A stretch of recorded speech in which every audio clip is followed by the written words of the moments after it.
Good morning. This is Greg Nooney. Welcome to the First Unitarian Church of Sioux City, Iowa. Here's our church, the front of our house at 2508 Jackson. And we have a website at www.siouxcityuu.org. The UU stands for Unitarian Universalism. And here's our sign. And we have some raised beds here. This is our front door of our church. We got new lettering there. Isn't that nice? First Unitarian Church. So I'm going to go in the door here.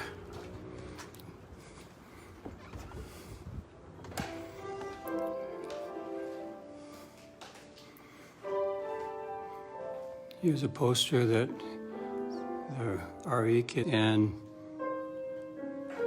we have music with Terry Brooks.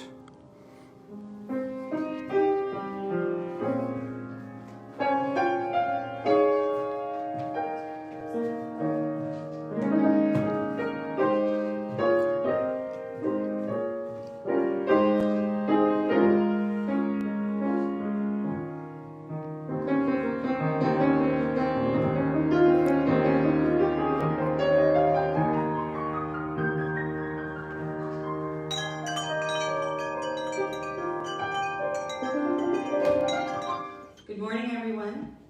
Welcome to the First Unitarian Church of Sioux City. My name is Shannon Kennedy.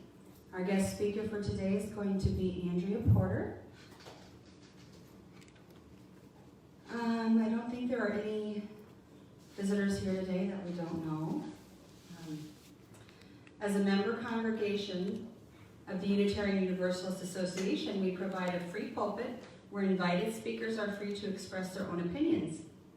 We hope you find our church service meaningful.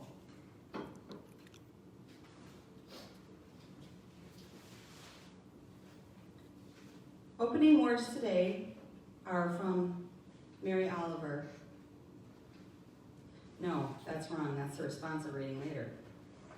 Okay.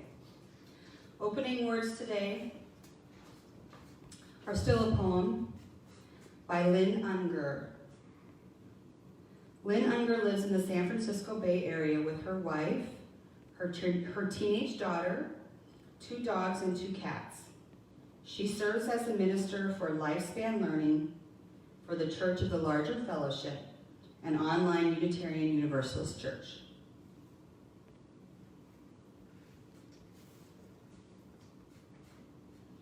The name of her poem is Pandemic, written just this month. Pandemic. What if you thought of it as the Jews consider the Sabbath, the most sacred of times? Cease from travel. Cease from buying and selling. Give up, just for now, on trying to make the world different than it is. Sing. Pray. Touch only those to whom you commit your life. Center down. And when your body has become still, reach out with your heart. Know that we are connected in ways that are terrifying and beautiful. You could hardly deny it now. Know that our lives are in one another's hands. Surely that has come clear. Do not reach out your hands. Reach out your heart. Reach out your words. Reach out all the tendrils of compassion that move invisibly where we cannot touch. Promise this world your love for better or health, so long as we all shall live. Our opening song, which I picked a very familiar tune, so some of you could sing along without even having the words in front of you. It is Morning Has Begun.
beautiful.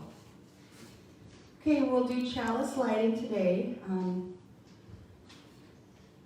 Ralphie, do you want to light the chalice as I read the word? I'll read the words and you go over and light the chalice. I don't know if I can hold a lighter. Oh, okay. But,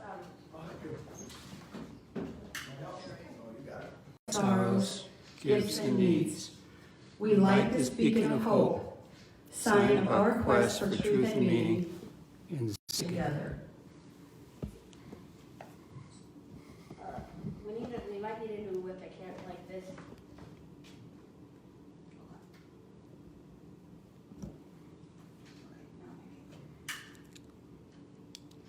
There you go. So I have one. So I Okay, don't. hold on.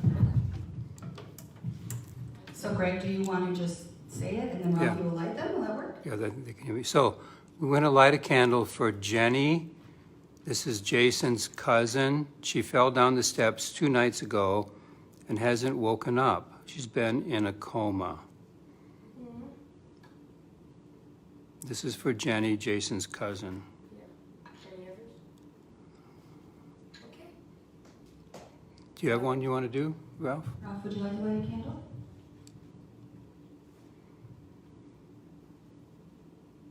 I'm good. A second. Now I would Good. like one final candle for joys and sorrows, concerns. No, that's not yet. Do you want? And now we'll have a moment. No. Terry wants to light them. Oh, okay. Okay. Does he need the mic? I'm going to have to be you to drop.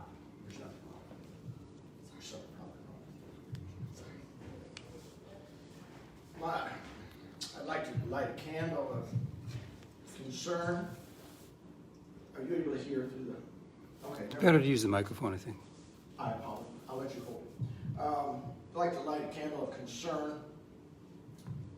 On a couple levels. I don't know this whole game of the coronavirus. I know it's not a game. But I go to the grocery store and I find they've cut the hours and now we're all just compressed on top of one another. And I remember hearing, and then someone reminded me, well, this gives them more time to clean things. I'm not trying to stir up stuff. I wish Carter was here. How do you need more time to clean up something you know nothing about? What can you do about it? And then my other concern was, dare I break anonymity? There's this place called Matter Day. When I work, here are 2 deer confused in the road. And so I slow down, and I think it was the mother waiting. Well, then I happen to look over to the left, and this Matter Day has now blocked off the whole creek that runs through there. I guess their property line goes to the other side. And I don't know. I think it's a bastardization of the principle of dominion, where we have dominion over everything, I think it's just sad to see, because this spring I'm going to get to watch probably 1 dead deer at least, another dead animal that have lost more habitat. That's all. Okay, I have another one. Okay.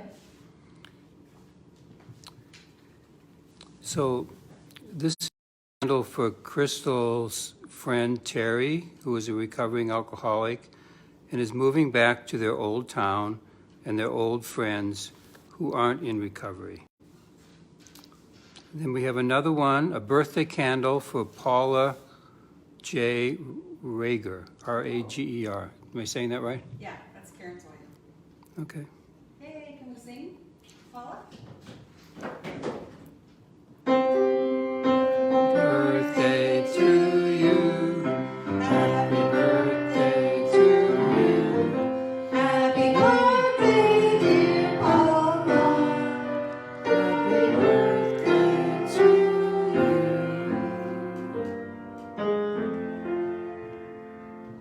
Okay, I have another one. Okay. This is for the families and friends of Reverend William Barnwell and of Ronald Lewis, 2 friends from New Orleans who transitioned after COVID-19 battles.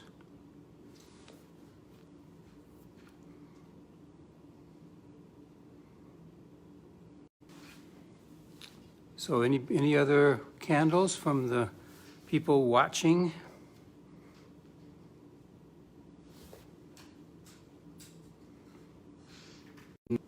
There's a note here that says, "Sing it, Shannon." Oh, boy. We have spirit. Oh, and Crystal Timmers says that a good thing, only 3 people asked her about toilet paper at work this past week. Does she want a candle for that? No, she said no. Okay, you can do the final one if you want. So I light one final candle for all of our we keep in our hearts and don't feel comfortable sharing.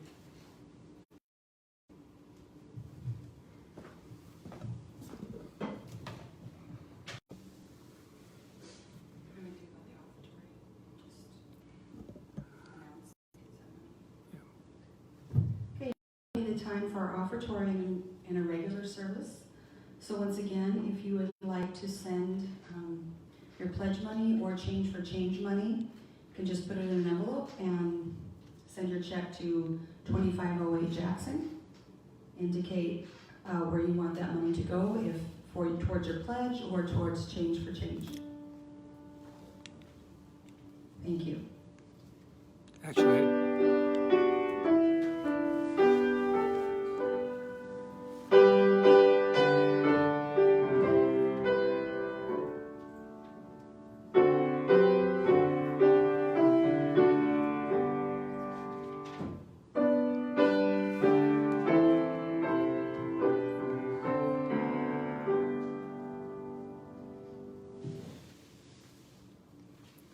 so we have a note from Leslie Erickson that you would like to light a candle of gratitude. Light a candle of gratitude for the technology we have that enables us to share this time together. And big love to you all. And back to you, Leslie. Okay, I believe Greg may have put this responsive reading out. If you have it and you'd like to respond at home. Those of you in the church building with me, please open up. Oh, she's in the right glasses, okay. You're exempt then. Okay. Morning poem. Every morning the world is created. Under the orange sticks of the sun, the heat ashes of the night turn into leaves again, and fasten themselves to the high branches, and the ponds appear like black cloth on which are painted islands of summer lilies. If it is your nature, yours, your imagination alighting everywhere. And if your spirit carries within it the thorn that is heavier than lead, if it's all you can do to keep on trudging, there is still somewhere deep within you a beast shouting that the earth is exactly what it wanted. Please, is a prayer heard and answered lavishly every morning. Whether or not you have ever dared to be happy, whether or not you have ever dared to pray. Thank you.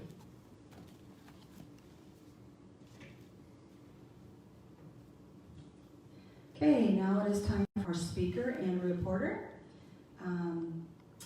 As many of you know, she was here the first Sunday in March. Did a great job, and she's back. Andrea is the naturalist for Monona County Conservation Board. She has a passion for the natural world and connecting others to her passion. Andrea grew up in upstate New York, where nature was always her cornerstone. Today, Andrea will talk of how in this world of uncertainty, we remain connected. We will explore the dark skies of the universe and the hope we have for the future.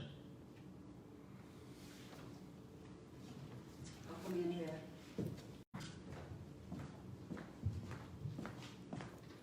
Good morning. I hope that you are well and safe.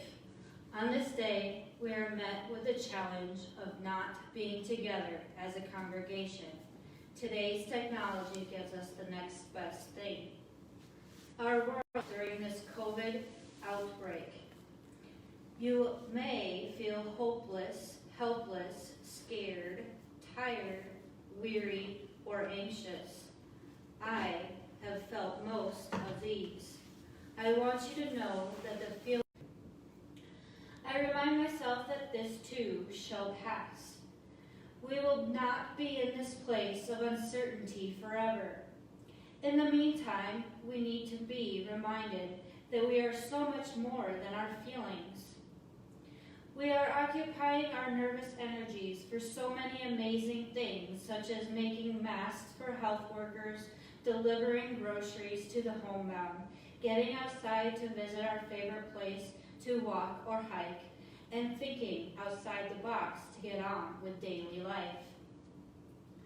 Most of you may have noticed that we have turned to the world of the internet to help us, homeschooling our children, finding a new hobby, listening to music, finding a new recipe to cook or bake, or finding a nature program to stream. In this time, we must not forget the Unitarian principle we live. The seventh principle, interdependent web of all existence of which we are a part. Unitarian Universalism acknowledges that reality consists of a complex and interconnected web of relationships. Action, taken seemingly in isolation, can still have far-reaching effects, and responsible behavior has potential consequences. We are a part of larger being called Mother Nature. Mother Nature is a web of all living and non-living beings which are in. I would like to share with you another example of dark skies. In science, we would use the term dark skies in reference to light pollution. What is light pollution? It is the brightening of the night sky caused by street lamps and other artificial light sources of animals, including humans, plants, and inhibits the observation of stars and planets. Have you ever surfed the internet and come across an image where you could see our lights from space? This is not a photoshopped image. You can pinpoint every major city like New York, Los Angeles, Omaha, and even Sioux City based on the congregated lights in the image. If you have not seen this, you can see additional evidence of light pollution right here on Earth. Have you ever been on a drive at night and saw the orange glow of the nearest city? This can be very unpleasant to the human eye, but causes more stress to nocturnal animals such as frogs and toads. They mistake the city light glow as dawn nearing, and this is the signal to stop singing their mating call in the spring. You can imagine what problems this causes. Insects are another nocturnal animal that is impacted. They feed at night and become distracted by the lights and congregate under them instead of pollinating plants or mating. Light pollution is not just a geographical phenomenon. Light pollution happens anywhere there are many people in an area where light is needed. The seashore is not immune to this issue. Let us look at the sea turtle for our final animal that is impacted. When sea turtles mate, the female must come to shore, dig a hole to lay her eggs. When the moon is full and it's at its brightest, the baby sea turtles come out of the sand to spend their life in the ocean. With artificial lights that line the beaches, the babies get confused than the ocean. This increases the mortality rate. Humans can also be affected that light can disrupt our natural sleep cycle. How many of you like to sleep with a nightlight on? I am one of those that it is better to sleep in total night because our bodies have adapted to the light and darkness of nature. Not all artificial light is created equal. Blue light is particularly harmful for us at night. Unfortunately, most LED bulbs used for outdoor lighting, as well as computer screens, TVs, and other electronic displays, create abundant blue light. Blue light creates glare and adversely causes vision problems with older adults. With the problems that are caused with light pollution, there are also some solutions to assist wildlife to get back to their natural rhythms. For street and porch lamps, shields and pointing the bulb straight down to the ground will lessen stray light beams. Timers can also be installed to only have lights on when needed. There has been experiments done where the lights were turned off during sea turtle hatching on the beaches, and it has helped save the turtle babies. You can also take measure to mitigate blue light around the home or office.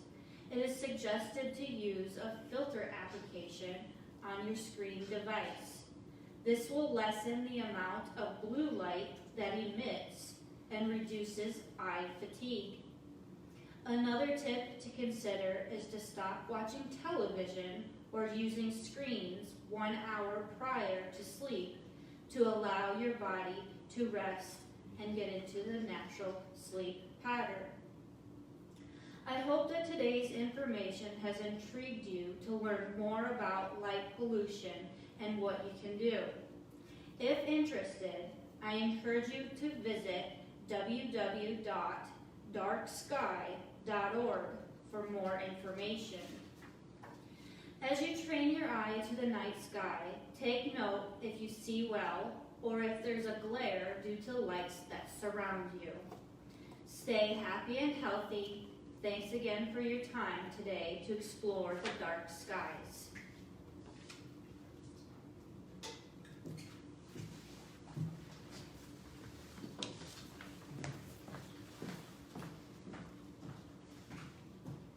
Thank you so much, Andrea, and thank you for driving up here today. Really appreciate it.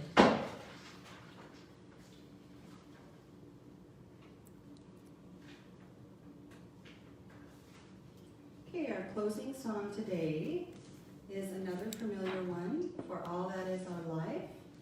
I don't think I'll attempt to sing this one, but I might hum. Yeah, Terry likes number 128, For All That Is Our Life.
And now is the time for announcements.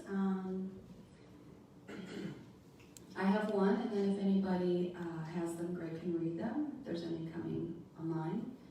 The announcement that I had is I've been thinking of how to support, something that I can do to support our community, our church community here. And one thing that I really like is having a book, a hymnal at home.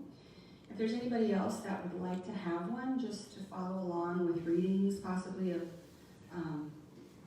readings coming up in future services, or just to read, I would be willing to drop those off. If you want to contact Neva and let her know that you would like hymnal, we will treat this like a lending library, keep track of which book you were given, and when we all get back together, bring your book, bring your hymnal. I'd be more than happy to deliver those.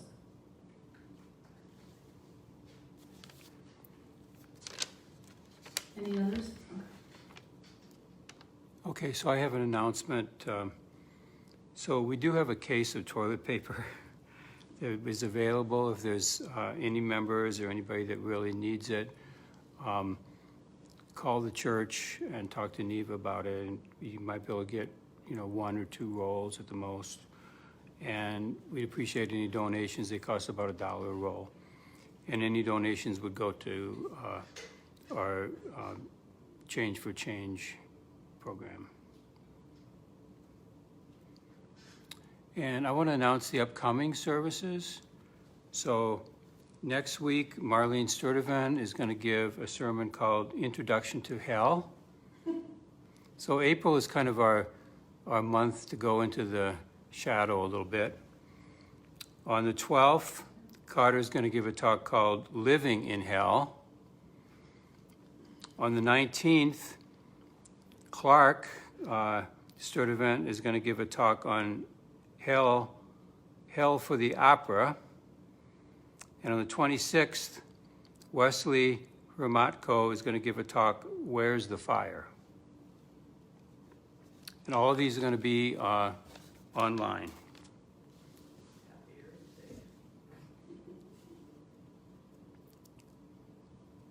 Thank you, Greg.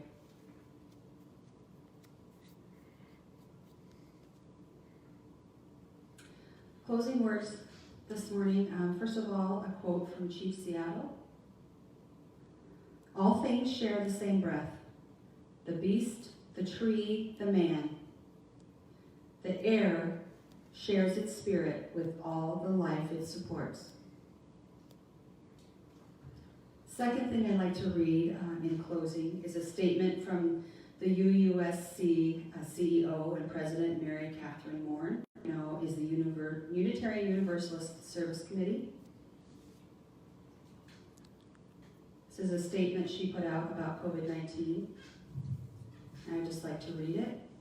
Of all the routines upended and of the fear that we face, we at UUSC affirm our connection, compassion, and commitment. We are all connected. Today we are aware in new ways of the power of connections. Though we are forced to change how we connect in person in the face of a public health crisis, it is also important to remember that we still can connect in spirit. As Lynn Unger powerfully expresses in her poem, Pandemic, and when your body has become still, reach out with your heart. Know that we are connected in ways that are terrifying and beautiful. Thank you, Lynn, for helping ground us in this confusing time. We can rely on the networks of compassion that we as activists and people of faith have worked hard to build for decades, and we must continue to exercise them in times of turbulence. Justice is built on compassion. UUSC's work arises from this understanding. We know that justice grows when we recognize one another as kin.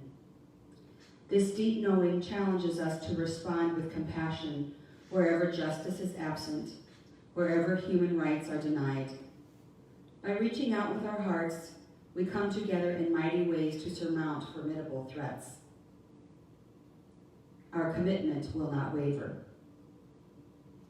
We recognize that a crisis always magnifies inequity for families who are already navigating existing systems of oppression.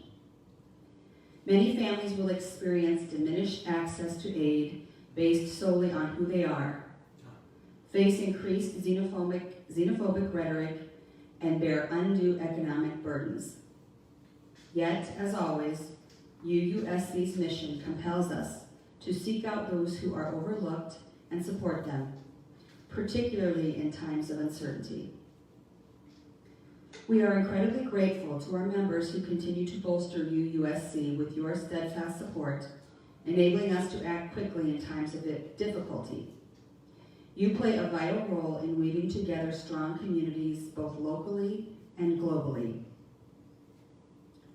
As events unfold, we will share what we are learning from our partners on the ground and surface ways we can work alongside them to address human rights abuses and other hardships families face as a result of COVID-19.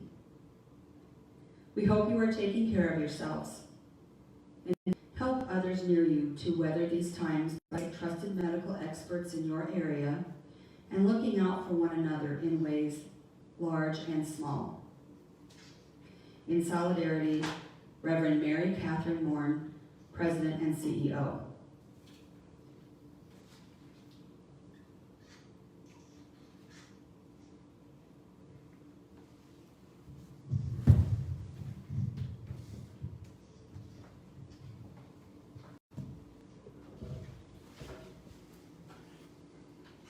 Now we will extinguish the chalice.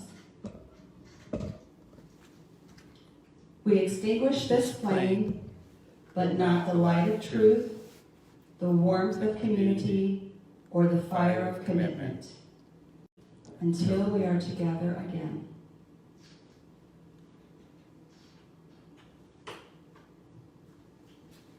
Okay, and Terry, do you have a post-it? Yes, this was a suggestion.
So, We off?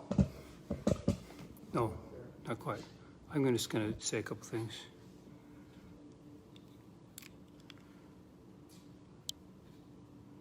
So, just want to invite you all to come next week, same time, where you can find out an introduction to hell. And I want to apologize that there are some glitches in today's recording. So if you miss a few words here and there, maybe you can figure out what we're talking about. And we'll try to fix that if we can. And just to mention that we do have a website at www.siouxcityuu.org. So I will post this on our YouTube channel for any of you that have friends that might want to look into it. So if you go to the website and click on the YouTube button at the top of the page, you'll be able to see the YouTube version of this, which will be posted sometime later today. You can also go to the Facebook page and watch it again. Thank you very much.